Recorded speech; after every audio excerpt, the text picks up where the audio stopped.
আজ আমাদের পুচকেটার একটা দাঁত গেছে ভেঙে, তো তাই নিয়ে বেচারার কত আনন্দ। দাঁত ভেঙে যাওয়া নিয়ে এত আনন্দ এই প্রথম কাউকে দেখলাম। তো দেখো ওর দাঁতটা ভেঙে যাওয়া ও কী কর্মকাণ্ড শুরু করেছিল ঘরে। আর পাকা পাকা কথা বলতে তো একটুও ছাড়বে না। তো দেখো তোমরা শেষ পর্যন্ত ভিডিওটা। আমি আমার এই দাঁতটা তো নিয়েছি, তো কোথাও রাখা যাক, তো চলো। এরপর ওকে বলা হয়েছিল ওই দাঁতটা কোনো ইঁদুর গর্তে দেওয়ার জন্য। তো দেখো তাই নিয়ে বৃষ্টিতে ছাতা নিয়ে নিয়েই চলে যাচ্ছিল দাঁতটাকে ইঁদুর গর্তে দেওয়ার জন্য। চল দাদা, ইঁদুর গর্ত খুঁজতে যাচ্ছে, চ ওইদিকে ওইদিকে ওইদিকে ওইদিকে চ, ওইদিকে চ চ চ দেখি চ।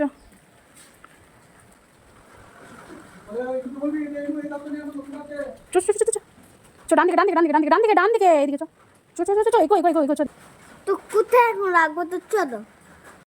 এরপর অনেক খুঁজেও আমরা কোনো ইঁদুর গর্ত ঘরের মধ্যে খুঁজে পাইনি। তো তারপর ব্যর্থ হয়ে আমরা ঘরে ফিরে আসি। আর ঘরে ফিরে আসার সময় ঘটে এক বিপত্তি, বেচারা পা স্লিপ কেটে পড়ে যায় মাটিতে। তারপরেও কিন্তু ও একটুও হার মানেনি। দেখো আবার নতুন ড্রেস পরে চলে গিয়েছিল দাঁতটাকে ইঁদুর গর্তে দেওয়ার জন্য। তো দেখো এরপর কি হয় দেখতে থাকো। অবশেষে আমরা কোনো ইঁদুর গর্ত খুঁজে না পাওয়ায় এটাকে টবের মধ্যেই দিয়ে চলে আসি। আর দেওয়ার সময় কি বলেছিল সেটা তোমরা দেখো। মামা, তুমি আমার পুরোনো দাঁতটা তুমি ফেরো না, আমাকে একটা সুন্দর সুন্দর দেখে আমাকে একটা দাঁত দিবে।